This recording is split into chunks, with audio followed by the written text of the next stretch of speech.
Delighted to welcome Professor Green, known to his friends as Stephen, we should say. Drugs, suicide, depression, an attack that nearly killed him.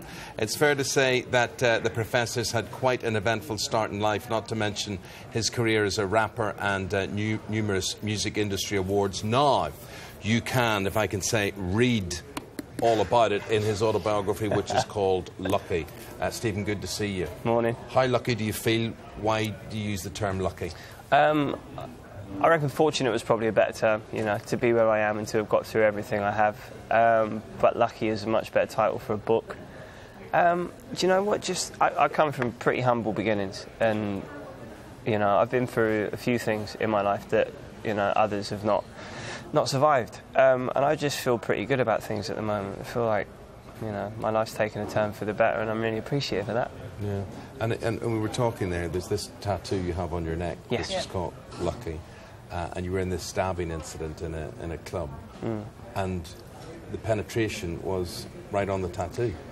Yes, lucky. Yeah. Some might call me unlucky for having been stabbed. I look at it as being extremely lucky for still being here. The bottle went right past my carotid. It actually stopped at my jawbone. It was only that it was a bottle, so there were two sides to it, that it stopped. It went right through my salivary gland, but somehow avoided all of the important mechanics. You've got a really well-documented past, as we know, like a really difficult upbringing as well, now onto music superstar. I was wondering why you wanted to write this autobiography now. Do you feel like you've got a unique place in the music scene based on your background as well? Do you know what? I feel like I've got good perspective, because I've seen both sides.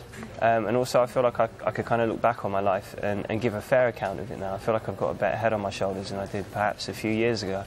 And it was, you know what, it was quite nice writing it, because it felt like I was kind of finding some closure with some of it. It's like I was, you know, making peace with the last 31 years of my life and moving on to the next chapter.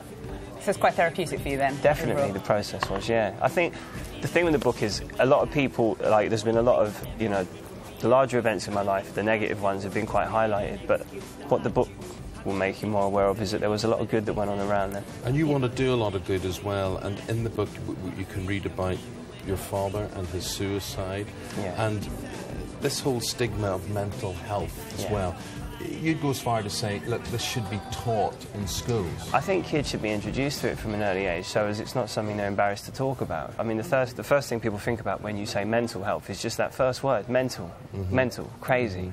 And that, you know, that stigma still exists everywhere. And I did a documentary for Radio 1 about suicide, and the response I got from that was phenomenal. And it wasn't easy for me because of what my father did, but I realised the importance of using my voice for something other than just self-benefit.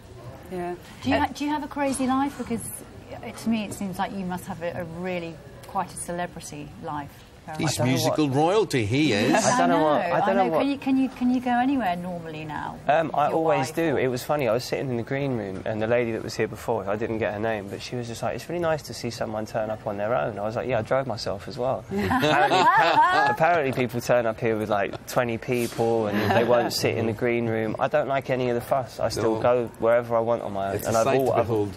If you get someone like Rihanna, that is a sight to behold as to what comes with her. I guess with the attention she gets, she needs some security, but I don't like all the fuss. I just like to live as normal as possible. And you're very open about every aspect of your life, but in marriage counselling in particular as well, you've been talking about that recently. Do you know what? They twisted that. All I said was that they took something which I thought was quite... It took a lot for me to kind of open up about, because most people would be embarrassed to say they see a therapist, but I do.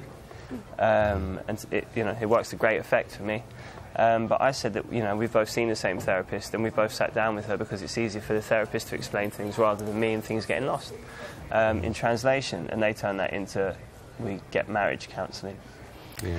Good old tabloids. Well, there is a fascination. Every time I just mentioned your wife, Millie, everybody's very interested in Millie. I was very interested in the picture of her in the bath that I saw on the papers at the weekend. I'd love to do that with my wife. I just couldn't fit into the bath with my wife. Nothing to do with me, of course. Professor, lovely talking to you. Thank you very much. Continue to be lucky. That's the title of the book. Thank you. Here's the weather.